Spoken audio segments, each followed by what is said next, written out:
নিকৃষ্ট পথ। আল্লাহ সুবহানাহু ওয়া তাআলা জেনার নিকটবর্তী হতে নিষেধ করেছে। নবী করিম সাল্লাল্লাহু আলাইহি ওয়াসাল্লাম বলছেন, কুতিবা আলা ইবনে আদম নাসিবুহু মিনাজ জিনা। আদম সন্তানের আমলনামাতে জেনার পাপ লেখা হয়। ফাল আয়নানে জেনাহুমান নাজর, মানুষ তার চোখ দিয়ে জেনা করে। দুই চোখের জেনা, যেটা চোখ দিয়ে দেখে, উলঙ্গ নারী, মোবাইল, টিভি, সিনেমা, যেটা চোখ দিয়ে দেখা হয়, এটা হলো চোখের জেনা। ওয়াল উজুনানে জেনাহুমাল ইস্তেমাও, দুই কানের জেনা, কান দিয়ে জেনার গল্প শোনা। ওয়াল ইয়াদাহু জেনাহাল বাৎস, হাতের জেনা, হাত দিয়ে পরনারীকে স্পর্শ করা। ওয়ার রিজলু জেনাহাল খোতা, পায়ের জেনা, জেনার রাস্তায় চলা, টিভি সিনেমার রাস্তায় চলা, নগ্ন নারীকে নিয়ে চলা, নগ্ন নারীর জন্য চলা, নগ্ন নারীকে নিয়ে পতিতালয়ে সময় দেওয়া, এগুলো হলো পায়ের জেনা।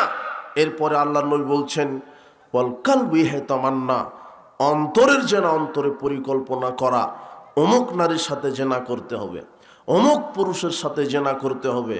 পরকীয়ায় লিপ্ত আছে কত মানুষ, এরা জেনা করছে।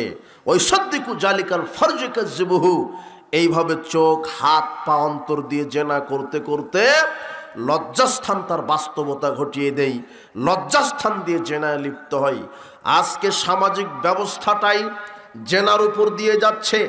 প্রায় পুরুষ নারী এই পরকীয়ার সাথে সম্পৃক্ত, প্রায় নারী পুরুষ, যুবক যুবতী অবৈধ মেলামেশায়, শারীরিক সম্পর্কে সম্পৃক্ত আছে।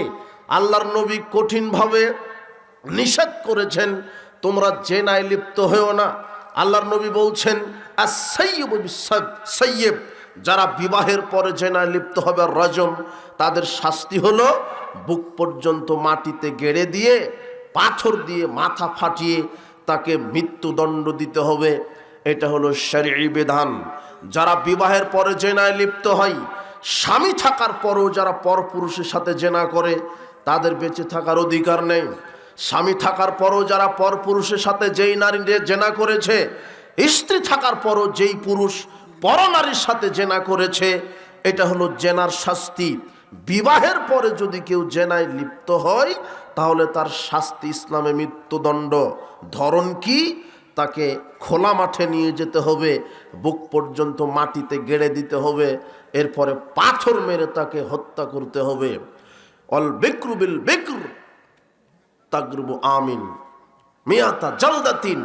আল্লাহর নবী বলছেন, যারা অবিবাহিত ছেলে মেয়ে যদি জেনায় লিপ্ত হয়, তাহলে তাদের শাস্তি হবে 100টা লাঠি পিটিয়ে 1 বছরের জন্য এলাকা ছাড়া।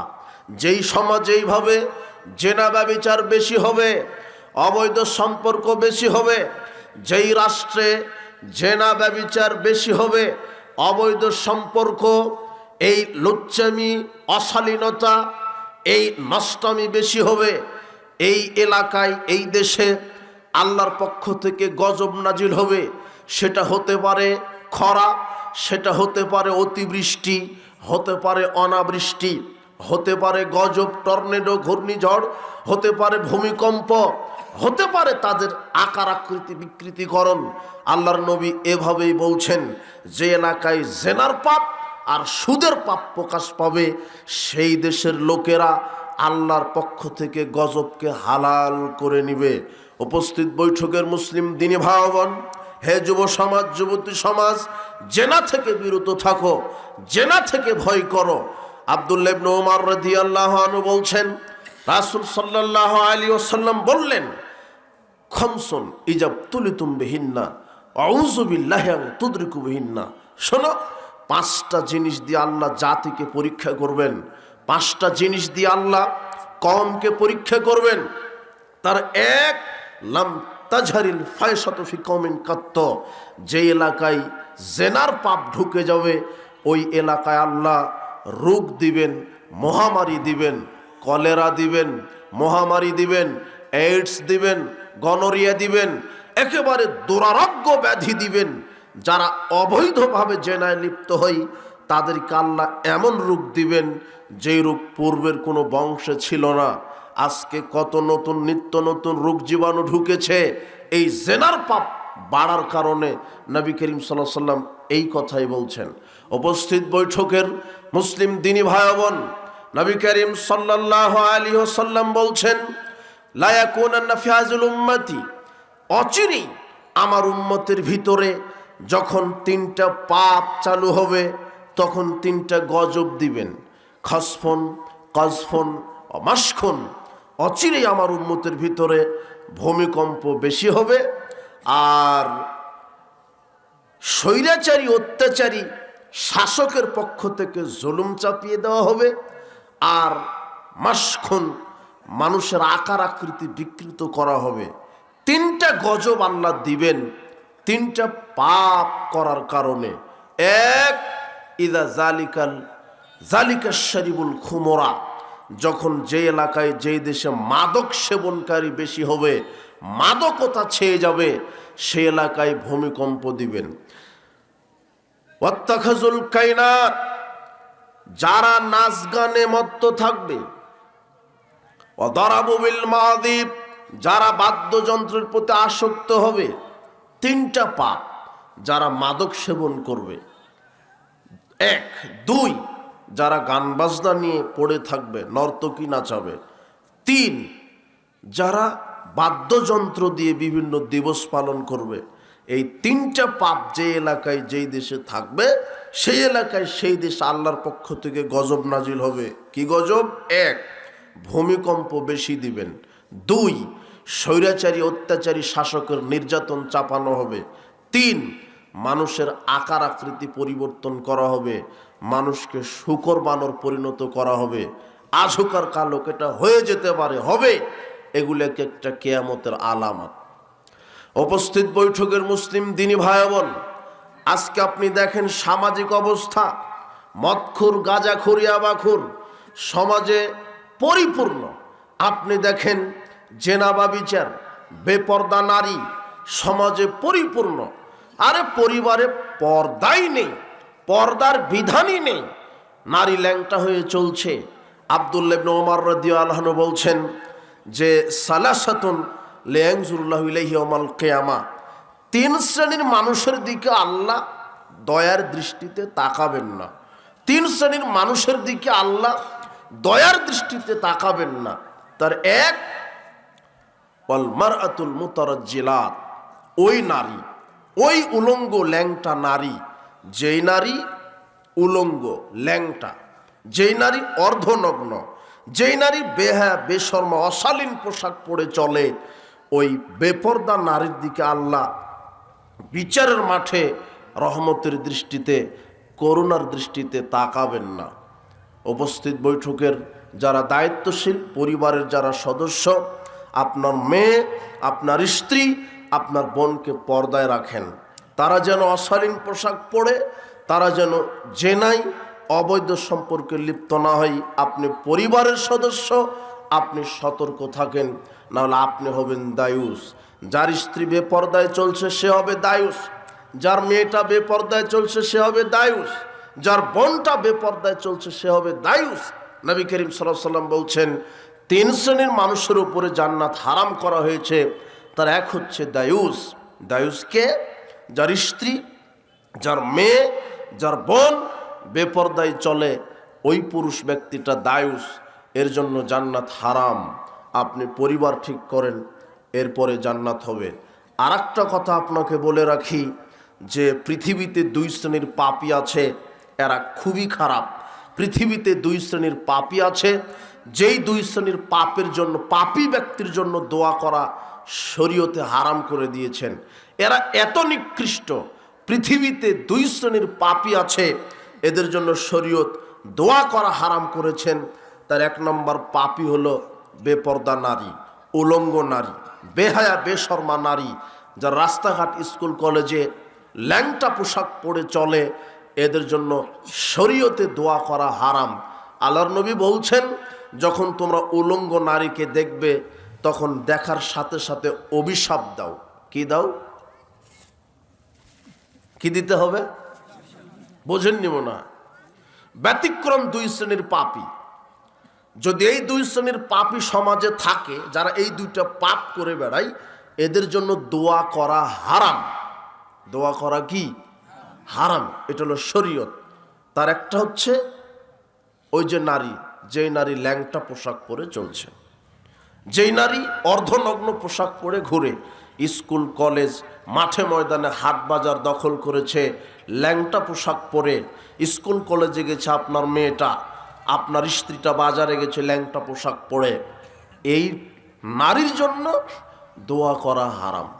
আল্লাহর নবী বলছেন ইল আনু হুন্না, তুমি এদেরকে তোমরা দেখার সাথে সাথে অভিশাপ দাও। ফাইন্না হুন্না মালউনাত, কেননা এরা হলো আল্লাহর পক্ষ থেকে অভিশপ্ত। ল্যাংটা যারা বেপরদা নারী, এরা আল্লাহর পক্ষ থেকেই অভিশপ্ত। দেখার সাথে সাথে এদেরকে অভিশাপ দাও। রাস্তাঘাটে চলছে ল্যাংটা নারী।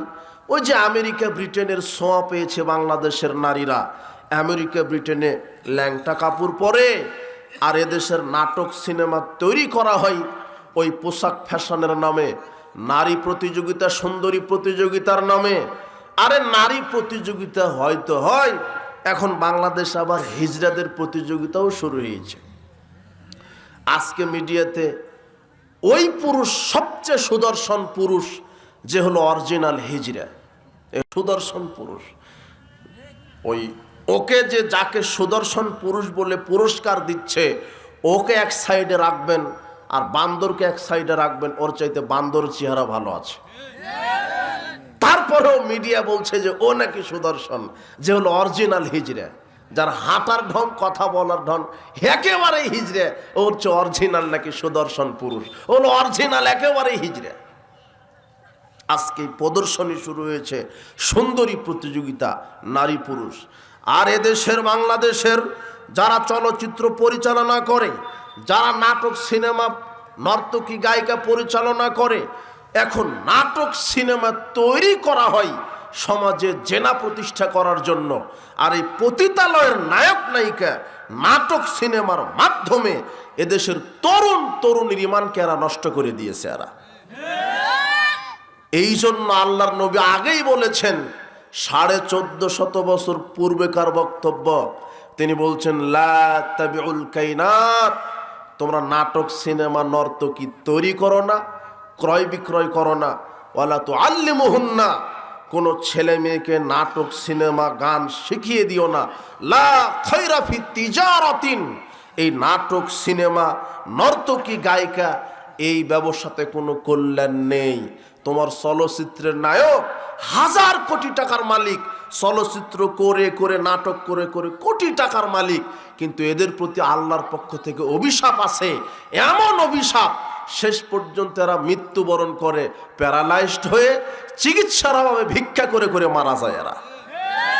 এটা হলো আল্লাহর পক্ষ থেকে গজব, এটা আল্লাহর নবী বলছেন। এই যে পতিতালয়ের নায়িকাকে তুমি দেখো, এরা হলো অভিশপ্ত। যারা এইভাবে ল্যাংটা পোশাক পরে চলে, এরা হলো অভিশপ্ত। যুবক, তুমি বলো তো দেখি, তুমি কিভাবে বুঝবে এই হাদিসটা? আল্লাহর নবী কেন বললেন? কেন বললেন না যে একটু হেদায়েতের দোয়া করো, একটু দোয়া করো যে না ওই মহিলাকে আল্লাহ হেদায়েত দান করুক? আরে যেই নারীটা ল্যাংটা, যেই নারীটা নাটক সিনেমায় দেহ বিক্রি করে, উলঙ্গ পোশাক পরে অভিনয় করে, নাটক সিনেমা যারা তৈরি করছে, যারা রাস্তাঘাটে উলঙ্গ নারী দিয়ে সুন্দরী প্রতিযোগিতার নামে নারীকে পণ্য করে যারা রাস্তায় নামিয়ে দিয়েছে, যেই নারী ল্যাংটা পোশাক পরে চলে, এটা হলো যৌনতা, এটা হলো বেহায়াপনা, এটা হলো ব্যভিচার। যখন এই নর্তকী নায়িকা গায়িকা নাটক সিনেমা যেই দেশে চলবে, যেই দেশে উলঙ্গ নারী চলবে, ওই দেশে আল্লাহর পক্ষ থেকে গজব নাজিল হবে। ভূমিকম্প কেন হলো? ওই ল্যাংটা নারীর জন্য আল্লাহ ভূমিকম্প দিয়েছে। একটা বিল্ডিং ধসে পড়েছে ওই ল্যাংটা নারীর জন্যে। ওই নারীকে আল্লাহর নবী এজন্যই অভিশাপ দিতে বলেছেন। কেন? যে বিল্ডিংটা ধসে পড়েছে সেই বিল্ডিংয়ে অনেক ভালো মানুষ ছিল, ছিল না? বোঝনি তুমি? এখন যদি এই মাটিটা আল্লাহ মাটির নিচে চাপিয়ে দেন, তো এখানে অনেক ভালো মানুষ আছে, কিন্তু ভূমিকম্প দিলেন কেন? আল্লাহ ভূমিকম্প দিলেন কেন? খারাপ মানুষের জন্য না ভালো মানুষের জন্য? ওই যে ওই যে ল্যাংটা নারী, আল্লাহর নবী বলছেন যেই দেশে ল্যাংটাপনা বেশি হবে সেই দেশে আল্লাহর পক্ষ থেকে গজব নাজিল হবে। তাই তো আল্লাহর নবী বলছেন যে ওই ল্যাংটা মহিলার কারণে অনেক মজলুম ব্যক্তি মাটি চাপা পড়ে ভূমিকম্পে ঘর বাড়ি গাড়ি হারিয়ে ফেলছে না? এর জন্য দায়ী ওই ল্যাংটা নারী। তাই তো আল্লাহর নবী বলছেন ওদেরকে দেখার সাথে সাথে কি দাও? অভিশাপ দাও। এটা আশ্চর্য একটা প্রাণী, যেটা হলো আপনার বোন। এই যুবক, তোমার বোন যদি ল্যাংটা হয়ে রাস্তাতে ঘুরে, তো শরীয়ত বলছে দেখার সাথে সাথে তাকে অভিশাপ দাও, আল্লাহ তাকে গজব দিয়ে ধ্বংস করো। ও কত খারাপ। তাহলে আজকে তুমি তোমার বোনকে, আপনি আপনার স্ত্রীকে, আপনার মেয়েকে বুঝান ল্যাংটা পোশাক পরিবর্তন করতে হবে। নবী করিম সাল্লাল্লাহু আলাইহি ওয়াসাল্লাম বলছেন যে এলাকায় দুটি পাপ বেশি প্রকাশ পাবে, একটা হচ্ছে জেনার পাপ, একটা হচ্ছে সুদের পাপ। বাংলাদেশের পরিস্থিতি দেখে মনে হচ্ছে যে সুদ খাওয়া ফরজ সব জায়গাতে। আপনি ওই ব্যবসায়িক যে চাকরিজীবী যে আছে, আপনি চাকরি যে করছে, ব্যবসা যে করছে, কৃষিকাজের সাথে জড়িত, সবাই এই ব্যাংকিং সিস্টেমে জড়িত, সুদী অর্থনীতির সাথে জড়িত। অথচ সুদ খেলে আল্লাহর পক্ষ থেকে দুনিয়াবি গজব নাজিল হয়। এটা তো গজব, এরপরে তো পাপ হচ্ছে।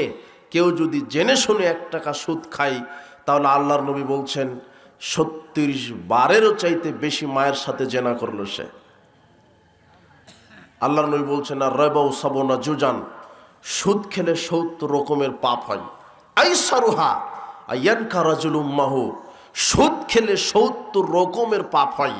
তার সবচেয়ে ছোট পাপ হচ্ছে নিজের মায়ের সাথে জেনা করা। সেটা পানের দোকানদার ব্যাংক থেকে লোন নিয়ে পানের দোকানদারি করে খাচ্ছে, এটা ব্যবসায়িক ব্যাংক থেকে লোন নিয়ে ব্যবসা করে খাচ্ছে। ব্যাংকের লোন, এই সুদী অর্থনীতি, এগুলি হারাম। ওর জীবিকা নির্বাহ হারাম, সুদ হারাম, সুদের ব্যবসা হারাম। নবী করিম সাল্লাল্লাহু আলাইহি ওয়াসাল্লাম এই কথাই বলছেন।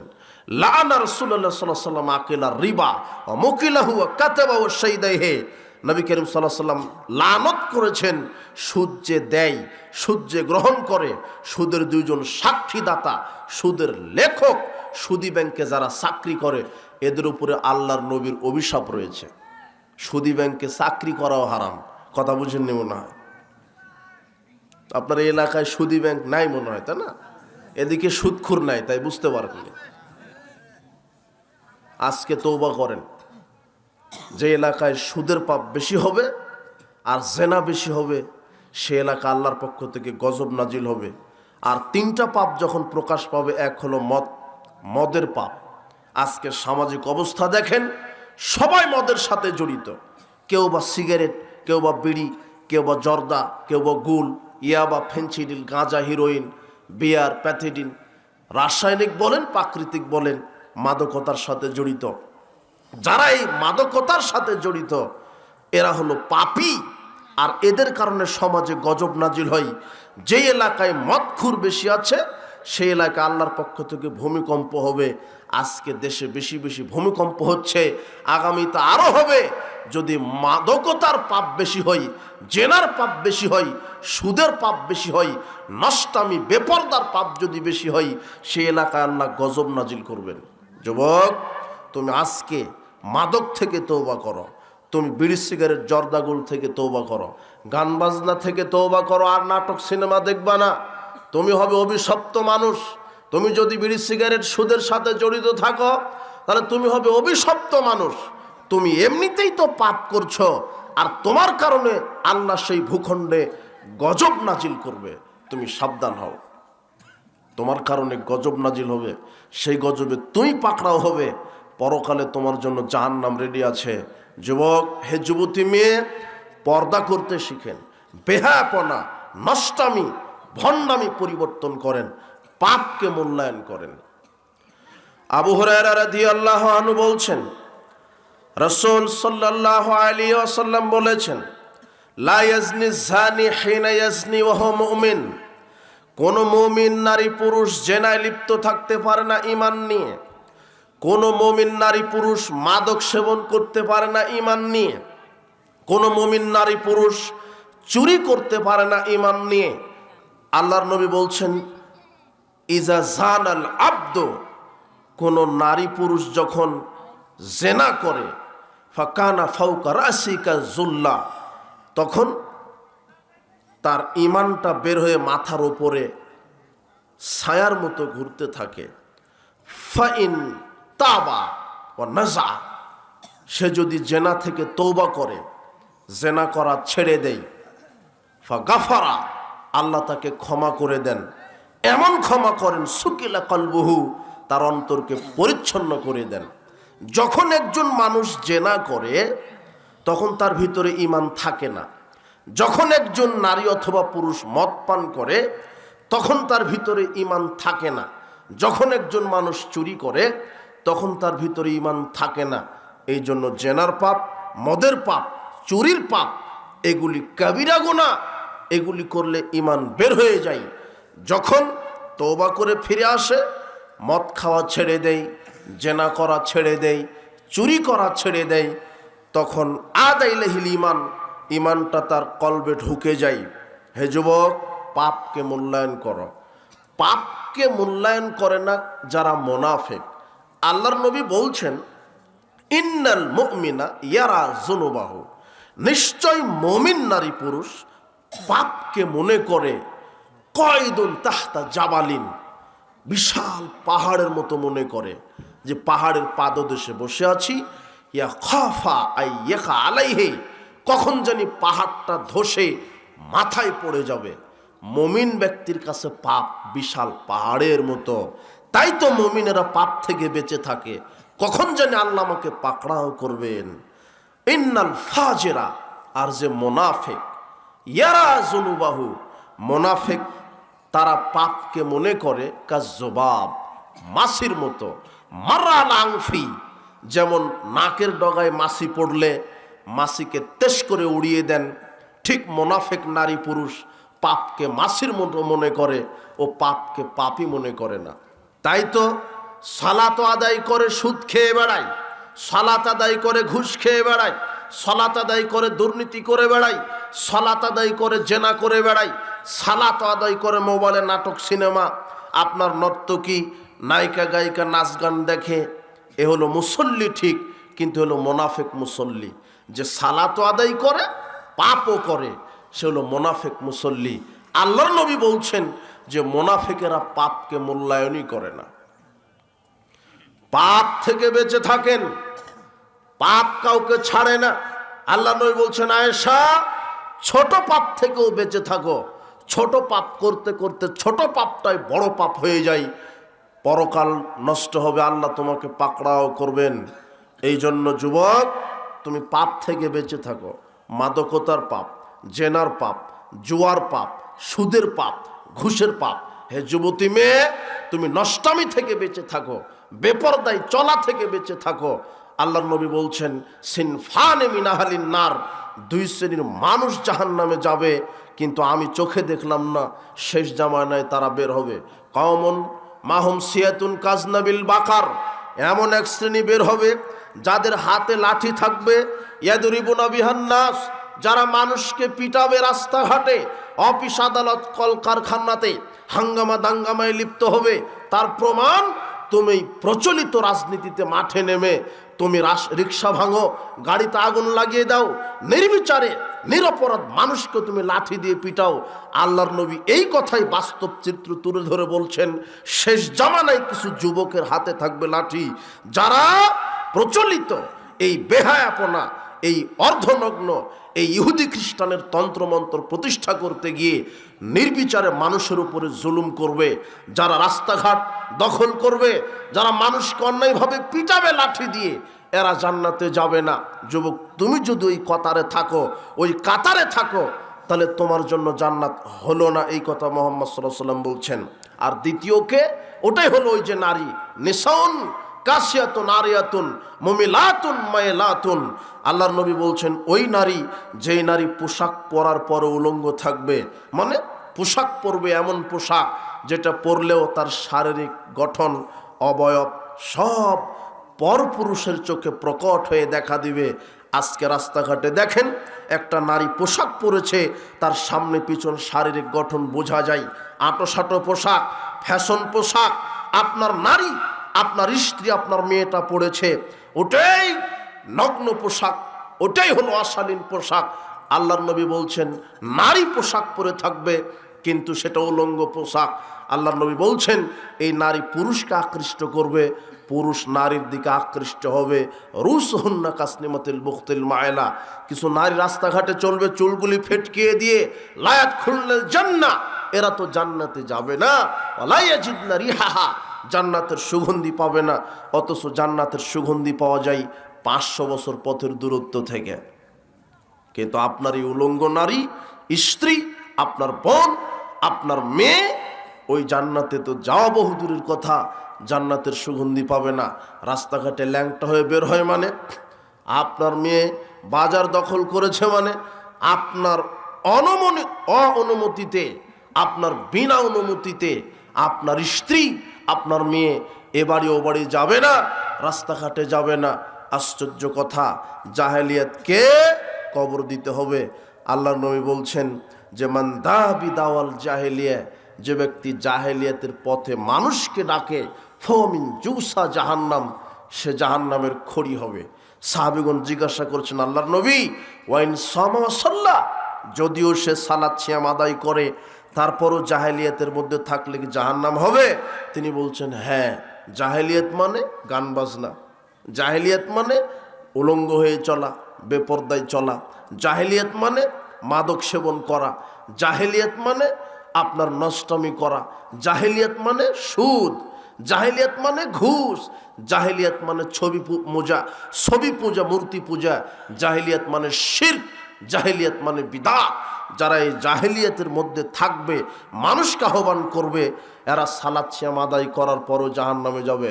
যুবক, হে যুব সমাজ, তোমার এই যৌবনকাল আল্লাহর দেওয়া আমানত, বিচারের মাঠে আল্লাহ তোমাকে জিজ্ঞাসা করবেন, যুবক তুমি তোমার যৌবনকাল কি কাজে ব্যয় করেছ? তখন তুমি কি জবাব দিবে? তুমি তো ক্যারামের আড্ডাতে, লুডোর আড্ডাতে, তাসের আড্ডাতে, তুমি জুয়ার আড্ডাতে যৌবনকালকে ব্যয় করেছ। তুমি নগ্ন নারীকে নিয়ে যৌবনকাল ব্যয় করেছ। তোমার হাতে শোভা পায় কোরআন মাজিদ হাদিস, তোমার হাতে কেন থাকবে ইহুদি খ্রিস্টান হিন্দুদের লেখা উপন্যাস কেতাব? তোমার হাতে থাকবে কোরআন হাদিস, তোমার পকেটে থাকবে কলম, যেই কলম দিয়ে তুমি ইসলাম লিখবে, যেই মুখ দিয়ে তুমি ইসলাম পড়বে, ঈমান পড়বে। আজানের পরে তোমার সম্পর্ক থাকবে মসজিদের সাথে, তোমার সম্পর্ক থাকবে আলেম ওলামাদের সাথে। শোনো, তোমাকে 1 মিনিট একটা কথা বলে যাই, তুমি জীবনে খারাপ বন্ধুকে নির্বাচন করো না। আল্লাহর নবী বলছেন লা তুসাহিবিল্লা মুমিনান, মমিন ছাড়া কাউকে বন্ধু নির্বাচন করো না, মমিন ছাড়া কাউকে বন্ধু নির্বাচন করো না। আর রাজুলু আলা দীনি খালিলি, আল্লাহর নবী বলছেন মানুষ প্রভাবিত হয় তার বন্ধুর কারণে, মানুষ প্রভাবিত হয় তার বন্ধুর কারণে। ফালি ইয়ানজুর মায়ু খালিল, কাজেই তোমরা লক্ষ্য করো কে কাকে বন্ধু মানাচ্ছে। সঙ্গ দোষে লোহা ভাসে, বন্ধু যেমন তার বন্ধু হয় তেমন। আল্লাহর নবী এই জন্য উদাহরণ দিয়েছেন, ভালো বন্ধুর উদাহরণ আতর বিক্রেতার মতো, খারাপ বন্ধুর উদাহরণ কামারের হাপড়ালার মতো। মানে আতর বিক্রেতার নিকটে বসে থাকলে, টাকা থাকলে কিনে নেবেন, কিনে যদি না নেন তাহলে এমনিতে আতর বিক্রেতা আপনাকে আতর দিবে, এমনিতেও যদি না দেই তাহলে যাকে দিচ্ছে আতর সেখান থেকে সুগন্ধি নাকে আসবেই, কেউ ঠেকাতে পারবে না। তার মানে ভালো বন্ধুর সাথে ঘুরলে, আপনি অভিভাবক, আপনাকে বলে গেলাম, আপনার মেয়ে, আপনার ছেলে দেখেন কার সাথে বন্ধুত্ব করছে, কার সাথে ঘুরছে। ভালো বন্ধুর সাথে ঘুরলে ভালো হবে, ভালো বান্ধবীর সাথে ঘুরলে ভালো হবে। আর খারাপ বন্ধুর সাথে ঘুরলে আপনার ছেলে খারাপ হবে। আপনার ছেলে বিশ্বাস করেন বিড়ি সিগারেট জর্দাগুল খেত না, গাঁজা ইয়াবা খেত না, কিন্তু গাঁজাখোরের সাথে ঘুরতে ঘুরতেই গাঁজা খাওয়াটা শিখে গেছে।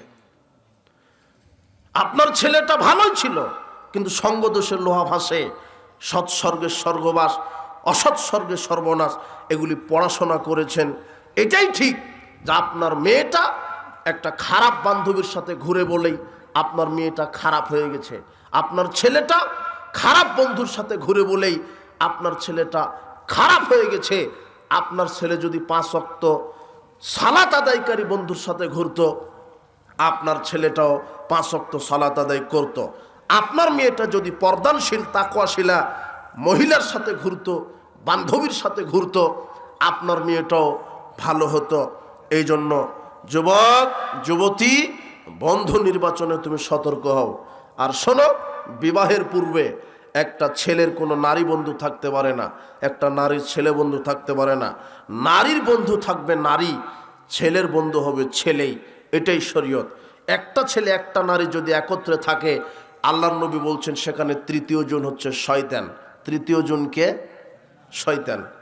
আপনি বাপ, আপনি যুবক দলের সাথে মেয়েকে কোচিংয়ে পাঠিয়েছেন, লজ্জা শরম তো হওয়া দরকার। আর আপনার মেয়ে পুরুষ টিচারের কাছে পড়বে কেন? একটা রুমের ভিতরে কোচিংয়ের নামে প্রাইভেট পড়ছে আপনার মেয়েটা, যুবতী মেয়ে, একটা শিক্ষকের সামনে। আবার জাতি শিখিয়ে দিয়েছে শিক্ষক মানে পিতার মতো। তো কেমন পিতার মতো ধর্ষণ করে ছেড়ে দেয়? তুমি বুঝো না? এই সহশিক্ষায় হারাম ইসলামে। কোনো নারী পুরুষের সামনে পড়তে পারে না। নারীর শিক্ষিকা হবে নারী, পুরুষের শিক্ষক হবে পুরুষ। এটা হলো ইসলাম। তোমার জাতির শিক্ষা ব্যবস্থায় ভুল আছে। আশ্চর্য কথা, নারী এইভাবে দুপুর 12টায় যায়, রাত 12টায় ফিরে আসে কোচিংয়ের নামে। ও কোথায় কোচিং করে? ও লুচ্চামিটাই হলো আর কোচিং। শিক্ষা সফরে আপনি পাঠিয়ে দিয়েছেন আপনার মেয়েকে, আপনার মেয়ে শিক্ষা সফরে গেল কেন? আবার বলছে আব্বু কোনো সমস্যা নেই, আমার সাথে বয়ফ্রেন্ড আছে। হারামখোর, জান্নাত পড়ে আছে নাকি? জান্নাত তাহাজ্জুদ দিয়ে হবে না। বয়ফ্রেন্ড মানে ওটা হলো তো ধর্ষক। আপনার মেয়ে যাকে বয়ফ্রেন্ড তৈরি করেছে হলো একটা ধর্ষক, হলো সবচেয়ে বড় ধর্ষক। আশ্চর্য কথা, আপনি আবার দোয়া করছেন মেয়েটাকে সই সালামত যেন ফিরিয়ে দেয়। কিসের সই সালামত? বিবাহের পূর্বেই পেটে বাচ্চা, বিবাহের পূর্বেই পেটে বাচ্চা এসে বসে আছে। ওই যে শিক্ষা সফরে পাঠিয়েছেন। একটা নারী হজ করতে যেতে পারে না মাহারাম ছাড়া। হজ ফরজ হবে না যদি তার মাহারাম না থাকে। তার নিজের ছেলে, নিজের ভাই, অথবা স্বামী, অথবা নিজের বাপ, অথবা শ্বশুর ছাড়া হজ করতে যেতে পারে না। সেখানে আপনার মেয়েটা লুচ্চামি দিতে চলে গেছে জাফলঙ্গে। আপনি বলেন কি? আশ্চর্য কথা। শিক্ষা সফরে যাওয়া নিষেধ নয়, হয় ছেলেকে, বাপকে অথবা স্বামীকে নিয়ে যাবে, কিন্তু গেল কার সাথে? মালাকুল মউতের সাথে চলে গেছে। বলছে যে বয়ফ্রেন্ড আছে। হলো বাজার দখল করেছে আপনার মেয়েটা। আপনার মেয়ে বাজারে যাবে কেন? আপনি কি মরে গেছেন নাকি? আপনার মেয়ের ওই সুগন্ধি লাগুক, আপনার মেয়ের ওই চুলে বাঁধা খোফা লাগুক, বোরখা লাগুক, বাপ কিনে দিবে। আপনার মেয়ে একা গিয়ে বাজার করতে পারবে না। আপনার স্ত্রীদের মার্কেট করতে পারবে না। কষ্ট করে উপার্জন করে টাকা আপনি দিলেন, আর ঘুতা মারছে জনগণ। এটা শরম হওয়া দরকার। তো পছন্দ করে দিচ্ছে দোকানদার, বলছে ভাবি এটাই আপনাকে মানাবে ভালো। তাহলে স্ত্রীকে বাজারে যেতে দিবেন না, মেয়েকে বাজারে যেতে দিবেন না। নষ্টমী বন্ধ করেন। এই মহিলা, আপনাকে বলছি, আপনি এইভাবে স্বামীর অনুমতি ছাড়া, স্বামীর অবাধ্যতা দেখিয়ে জান্নাতে যাওয়ার চেষ্টা, এটা বৃথা হবে। মহিলাদের জান্নাতে যাওয়ার মাধ্যম হচ্ছে, একটা বড় মাধ্যম, স্বামীর খেদমত। মহিলা, হে যুবতী মেয়ে, তোমাকে বলছি, তুমি এইভাবে দেহকে বিক্রি করে দিও না। আশ্চর্য কথা, তোমার দেহের একটা নারীর অনেক মূল্য গো। একটা নারীকে বিবাহ করবে বলে একটা যুবক 25-30 বছর পড়াশোনা করে না? যে একটা ভালো নারীকে বিবাহ করব, 25-30 বছর পড়াশোনা করে একটা চাকরি নেই, বড় চাকরি নেই। একটা পুরুষ তার জীবনটাকে ক্ষয় করে ফেলে একটা নারীর জন্যে। কষ্ট করে চাকরি করে, টাকা উপার্জন করে, যে কোনো সম্ভ্রান্ত ভালো মেয়েকে বিবাহ করবো বলে। যুবতী মেয়ে, তুমি তোমার দেহটা অযথা একটা ডাস্টবিন ছেলের হাতে তুলে দিলে। তুমি কি বুঝো তোমার দাম কত? ইন্নাল মারাতা, নিশ্চয় মহিলা, খায়রুল মাতাই দুনিয়াল মারাতুস সালেহা, ইন্নাদ দুনিয়া কুল্লাহা মাতাউন। সারা পৃথিবী সম্পদ, এর মধ্যে সবচেয়ে দামি সম্পদ হলো সতী সাধবী নারী। সারা পৃথিবীতে যা কিছু আছে সব বিক্রি করলে একটা সতী সাধবী নারীর সমান হবে না। তোমার মতো হবে না হে মহিলা, কিন্তু তুমি তোমার এই সতীত্বকে একটা রাস্তার ছেলের কাছে বিক্রি করে দিলে। বলছে যে ওটা বয়ফ্রেন্ড হয়, হারামখোর, ওটা হলো ধর্ষক। আর তুমি বলছো যে, তুমি আবার বলছো যে ওটা হলো দিনী বোন, ওটা আবার দিনী বোন। আগেকার চাচি, দাদি, খালা, ফুপু এরা বোরখা পরতো, নেকাব পরতো নিজের সতীত্বকে পরপুরুষ থেকে বাঁচানোর জন্য। আর এখন আপনার মেয়েটা হাত মোজা, পা মোজা, নেকাব পরে একেবারে পার্কে চলে গেছে লুচ্চামি করার জন্য। ও বোরখা পরে লুচ্চামি করার জন্য, মানে লুকিয়ে আস্তে করে, কেউ যেন না দেখে। মেয়েকে ঠিক করেন, স্ত্রীকে ঠিক করেন, এই জাহেলিয়াতকে ঠিক করেন। আপনি নিজে তো দায়ুস, জাহান্নাম, আপনার মেয়েটা জাহান্নামী। আর এই জেনা, ব্যভিচার, অশ্লীলতা যখন সমাজে কায়েম থাকবে, তখন ওই সমাজে গজব নাজিল হবে। উপস্থিত বৈঠকের মুসলিম দিনী ভাই বোন, হে যুব সমাজ, তোমাকে আবার 1 মিনিট ওই কথায় নিয়ে যাই। লা তুসাহিবিল্লাহ মুমিনান, মমিন ছাড়া কাউকে বন্ধু হিসেবে গ্রহণ করো না। মমিন বন্ধুর ক্ষমতা জানো? কোরআন মাজিদ আল্লাহ বলছেন, মা তার ছেলেকে দেখে বিচার মাঠে পালিয়ে যাবে। কে পালাবে? একটা সন্তানের জন্য পৃথিবীতে সবচেয়ে আপন জনার নাম কি? মা। এই মা ছেলেকে দেখে বিচার মাঠে পালিয়ে যাবে। সন্তান বাপকে দেখে পালিয়ে যাবে। যে স্ত্রীকে তুমি এত ভালোবাসো, সেই স্ত্রীকে দেখে তুমি পালিয়ে যাবে। কিন্তু মমিন বন্ধুকে দেখে পালাবে না। সূরা যুখরুফের 67 আয়াত আল্লাহ বলছেন, আল্লাহিল্লাহ ইয়াউমাইযিন বাউযুহুম লিবাউযিন আদুওয়ান ইল্লাল মুত্তাকিন। বিচারের মাঠে খারাপ বন্ধুর শত্রু হবে। দুনিয়াতে যদি একসাথে গাঁজা, ইয়াবা খাও, একসাথে তুমি লুচ্চামি করো, মদ পান করো, জেনা করো, জুয়া খেলো, তাহলে বিচারের মাঠেও বলবে, আল্লাহ একসাথেই জুয়া খেলেছি, জেনা করেছি, ওকেও জাহান্নামে দাও, ওকে ছাড়া জাহান্নামে যাব না। শত্রুতা লাগিয়ে দিবে। আর যদি দুনিয়াতে তুমি মমিনকে নির্বাচন করো, মমিন বন্ধু কে?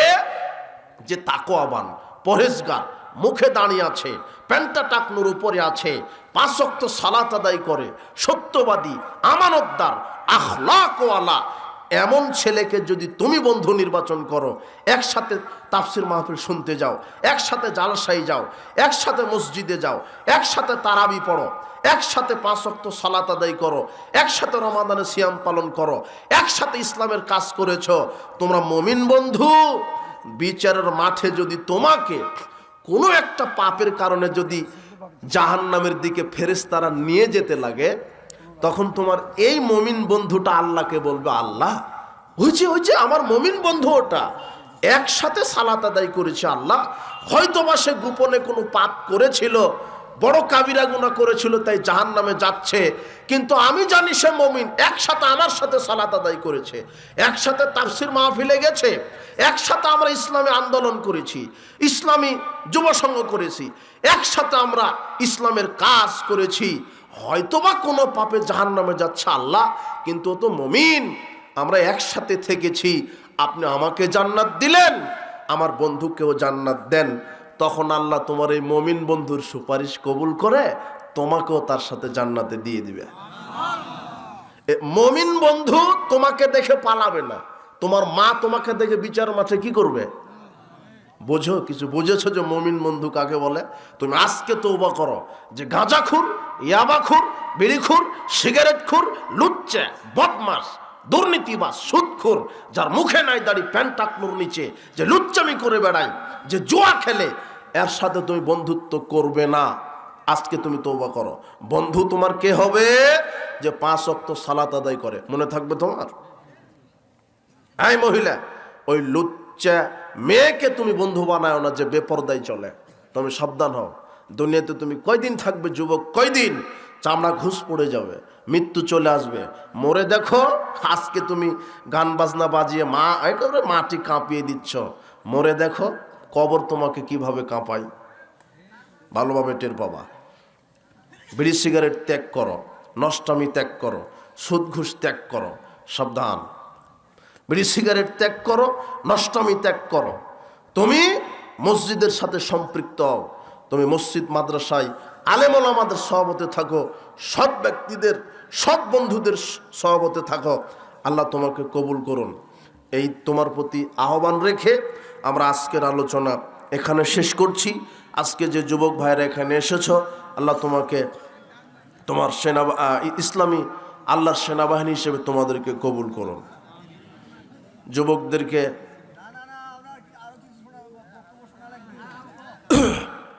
একটা জিজ্ঞাসা আসছে, মুফতি মারুফ কাসেমি যেভাবে লাফালাফি করতেছে এই বিষয়ে কিছু বলবেন? মুফতি মারুফ কাসেমি মানে ওই যে কিছুদিন আগে সালাফি মানহাজে আসছে, তাই না? এই নিয়ে ফেসবুকে খুব কি হচ্ছে একটা, এখন ও ফেসবুক ঘাটাঘাটি করলে ওর একটু বেশি, তাই না?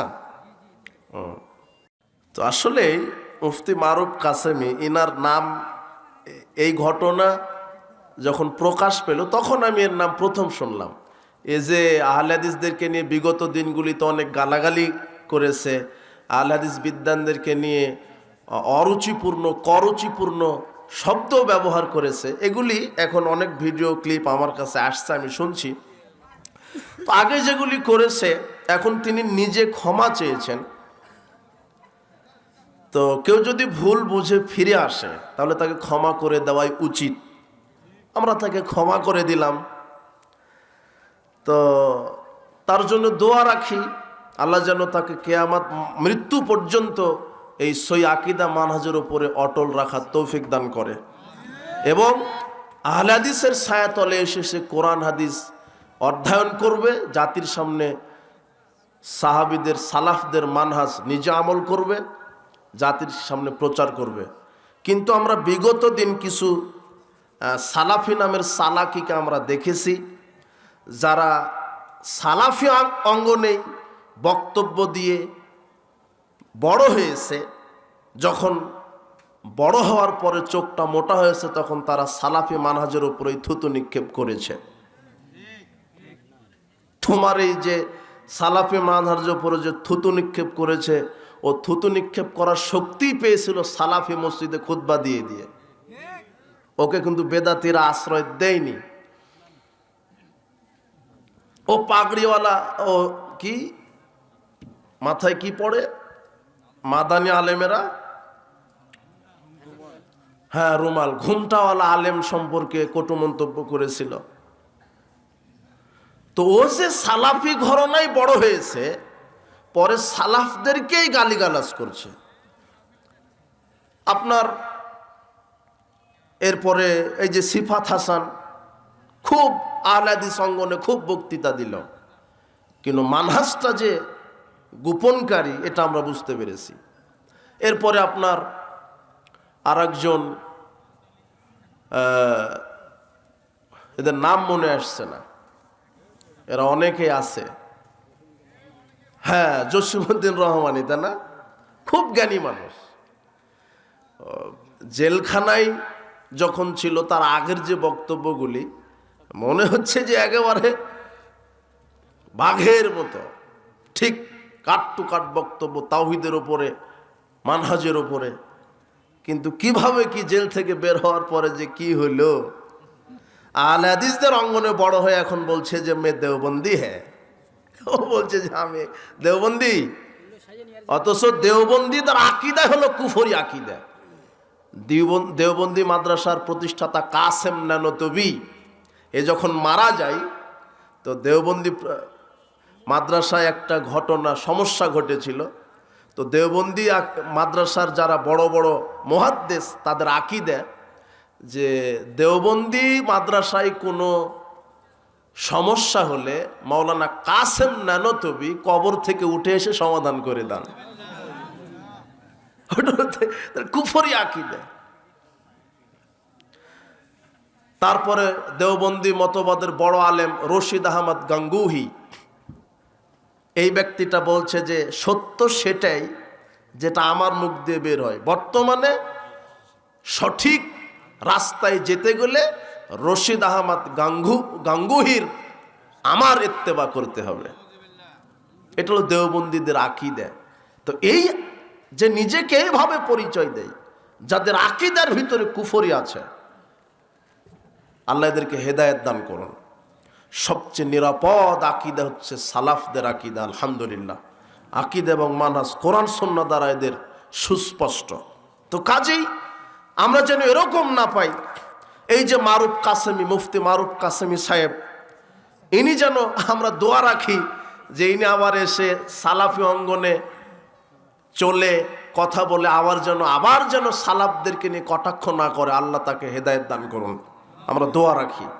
কিন্তু এর পূর্বে যে নামগুলি বলা হলো, এরা সালাফদের অঙ্গনেই বড় হয়েছে, আজকে আমাদেরই বিরোধিতা করে। এই জন্য মানহাজ গোপনকারী আলোচক আলেমদের থেকে সাবধান থাকবে। যারা জাতির সামনে স্রেফ তোমার এই কিছু বক্তা বের হয়েছে, এরা বেদাত বলে না, এরা বলে যে এটা সুন্নাতের খেলাফ। অথচ বেদাতকে বেদাতই বলতে হবে, শিরককে শিরক বলতে হবে।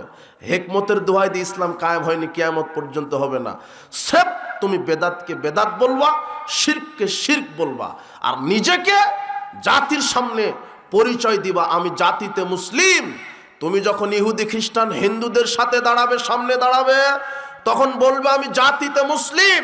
তুমি যখন একজন মুশরিক বেদাতি খানকা মাজারওয়ালার সামনে দাঁড়াবে, তখন বলবে আমি আকীদাতে সালাফি, আমি একজন আহলে হাদিস। আরে বর্তমান বিশ্বে আহলে হাদিস পরিচয় দেওয়াটাই হলো বড় জিহাদ। আমি আহলে হাদিস, যে নামটা শুনলে সমাজে বিপ্লব শুরু হয়ে যায়। তুমি বলো আমি আহলে হাদিস, আমি স্রেফ কারো গোলামি করি না, স্রেফ আল্লাহর। আমি কারো তাকলিদ করি না, কাউকে অনুসরণ করি না, শুধু ইত্তেবা করি মুহাম্মদ সাল্লাল্লাহু আলাইহি সাল্লাম।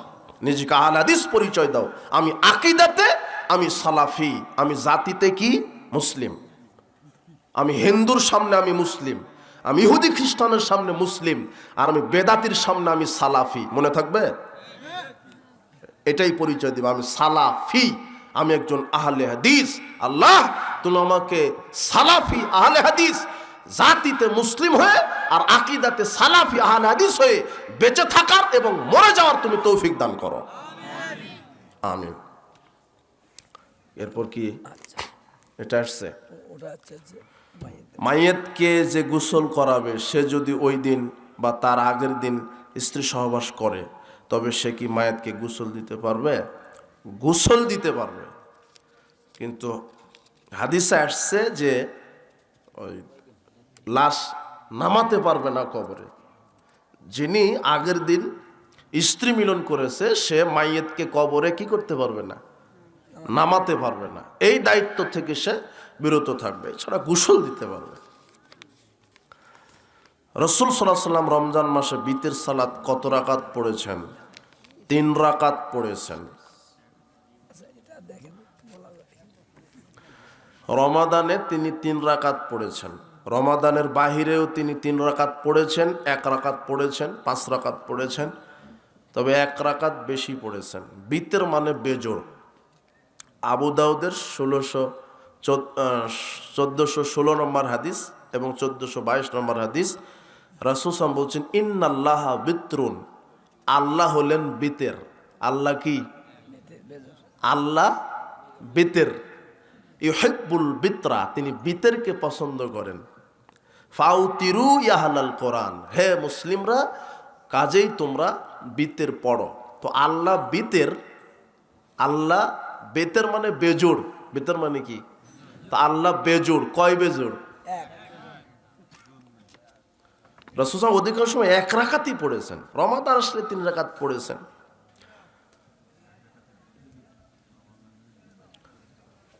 আপনি 1 রাকাত পড়েন, 3 রাকাত পড়েন, 5 রাকাত পড়েন, সব হাদিস আসছে। আমাদের এখন কার কি লিচুর ভিটার একটা মেয়ে আছে, তার নাম মাইসা।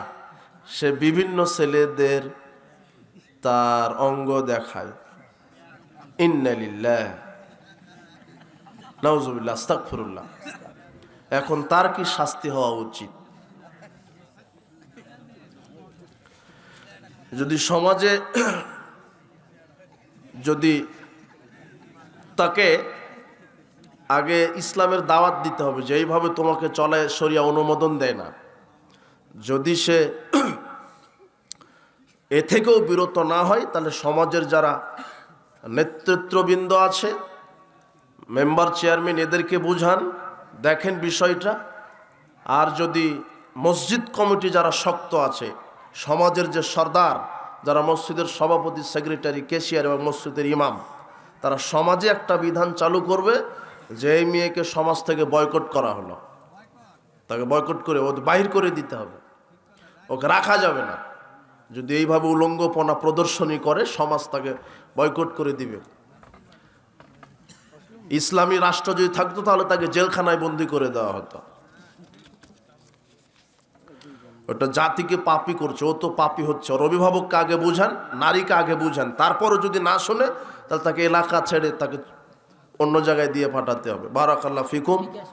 বিকাশ আর নগদের ব্যবসা করা কি, এটা একটু জানতে চাই। বিকাশ নগদ আপনি ব্যবসা করবেন না, ওটাতে সুদ আছে, ওই ব্যবসা আপনি করবেন না। ওটা হিন্দু খ্রিস্টানরা করুক, আপনি জুলুমের শিকার হলে লেনদেন করেন, কিন্তু আপনি ব্যবসা করেন না। সন্দেহ আছে রসুল সন্দেহমূলক কাজে, আর সন্দেহকে এটা নগদ দেখা যাচ্ছে যে 1020 টাকা দিতে হয়। কি পদ্ধতি? আল্লাহ বলছেন তুমি 1025 টাকা জাকাত দাও, তা দেয় না, কিন্তু এ বলছে, শয়তান বলছে 1020 টাকা দাও, তা দিতে রাজি। সাবধান। ওরা সবাই বৈঠক ভঙ্গে